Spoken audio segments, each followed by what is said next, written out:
This past Monday on WWE Raw, Drew McIntyre qualified for the Money and the Bank, the final qualifier. He is going to Money and the Bank, and is he going to win it? Is he going to win the briefcase? But before I get into that, I'm Rob, the Wrestling Old Head. You have entered the portal of pro wrestling all the time. This is the community for you. Welcome all. And now let's talk about it. Drew McIntyre walking around with the bracelet of Larry and April on his wrist to signify the affectionate bracelet of CM Punk, to let us all know that CM Punk has been dead and buried. But is CM Punk going to rise again at Money in the Bank? That is the question. Does Drew McIntyre win, or does CM Punk return and cost him the briefcase? Well, it's very interesting how they go about this. Now, Drew McIntyre's character is essentially a hypocrite. And I mean that because Drew has said numerous times on the record that he hates the Money in the Bank, calling it a joke and this, that. And so if or when he wins this briefcase, I could easily see him using it the way that others have used it on him. But will he win it, or would CM Punk go 3 for 3 in costing Drew his title? Now, Punk has said on record that Drew will never win the title as long as he's there. So you think of some of the good matchups that I'd like to see Punk and McIntyre, mirror when they have their first match. I want to talk about that, but I also want to talk about this idea of potentially CM Punk costing Drew McIntyre his shot at the World Championship again. Is that necessary? And do you want to use the briefcase to just further a storyline that has already been built to its highest point going forward before there's even a match? And I've so many videos that I put out there talking about the fact that this is already the match of the year, or the feud of the year rather, and they haven't even had a match yet, which is amazing to think about. It's rarefied air that CM Punk and Drew McIntyre are breathing right now with this program. And so do they really need the briefcase to further this storyline? I think it's a fair point to ask. I think it's historically the WWE has not needed to use the Money in the Bank briefcase to further a storyline that is that hot. But Drew winning the briefcase, it does make sense to me. But if he tries to cash it in immediately to beat Priest and Rollins, and Punk goes 3 for 3, then now you've got an entire year where that briefcase is not going to be used. And so I don't know. I'm not mad at the idea of a quick cash in, because we watched Priest hold on to that title for the better part of a year, but I don't know if it's the right thing to do. And you really don't need it. But then you got LA Knight. I don't think he needs it. He's got a program with Logan Paul, and it's almost like a foregone conclusion that Logan Paul is going to show up and cost him the match.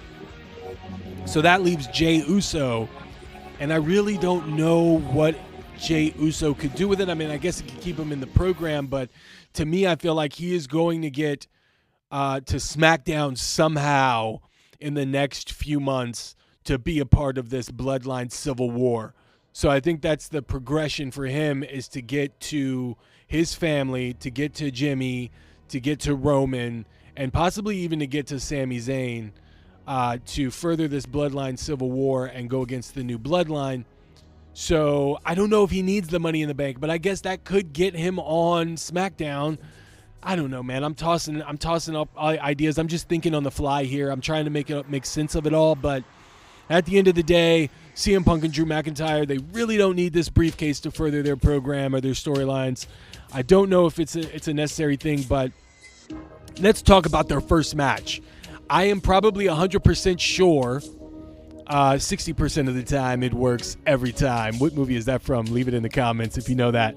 But I'm 60% sure, 70% sure that you're going to see CM Punk against Drew McIntyre. If CM Punk is able to be cleared and be able to perform, That match should be at SummerSlam. In my opinion, it should be a headlining matchup. It's a first ever encounter, and these guys have been going to war and trading verbal and physical barbs at one another all year. Should be at SummerSlam, but what type of match can you expect from these guys? CM Punk does his homework. My man studies. Oh, he's smart, huh? Oh, yeah, he's smart, huh? Yeah, he does his homework. So you got a David and Goliath situation there. Drew McIntyre towers over CM Punk. Gives me kind of like, it gives me like that Shawn Michaels Sid, Shawn Michaels Kevin Nash / Diesel. So I started to think of Good Friends and Bitter Enemies, the In Your House pay-per-view where Shawn Michaels wrestled Diesel right before Diesel was on his way to turning into Kevin Nash, going to WCW. The match had great psychology. It was very intense. And in my opinion, it was one of Kevin Nash's best matches, whether he was Kevin Nash or Diesel or Vinny Vegas or wherever else he was. I thought it was very well done. He used Mr. Vachon's prosthetic leg in that match. I mean, it was insane, that match. So they can pick some ideas from that match. They can pick some ideas from Sid, Psycho Sid and Shawn Michaels at Survivor Series in New York. And I think that was Survivor Series 96. They could do something like that. But I think maybe CM Punk goes a little further back, and he goes past Shawn Michaels and The Undertaker at Ground Zero, and he goes even further back, and he goes to Hulk Hogan against Roddy Piper from the 80s. That's something I think CM Punk is looking at a lot. Hulk Hogan was a beast back then. He was super big. And Roddy Piper was a big guy. He was super cut back in the 80s, but he almost kind of played smaller to Hulk Hogan, and he had to use certain tactics to get over on him. So if you remember those matches, and you guys probably don't, if you've got any sort of way of looking those matches up, I implore you to check out Hulk Hogan and Roddy Piper from the 80s. When Roddy Piper was a smarmy, sneaky heel. I think that is something that can be played into this CM Punk Drew McIntyre rivalry, in my opinion. It might be something that they think about going to the drawing board and trying to come up with innovative ways to pay homage to some of those classic matches. And CM Punk, like I said, he does his homework, so there is no doubt in my mind that he's going to try to throw a little of those in as well. And Bret Hart and Sid, Psycho Sid, I mean, there's so many that you can draw from. I think that is the way to go if you're going to be building this matchup, and I cannot wait to see how it plays out and what types of callbacks CM Punk does. But does he get involved at Money in the Bank? My Money in the Bank preview and predictions is coming up, but I can almost guarantee you that CM Punk is going to show up in some way, shape, or form.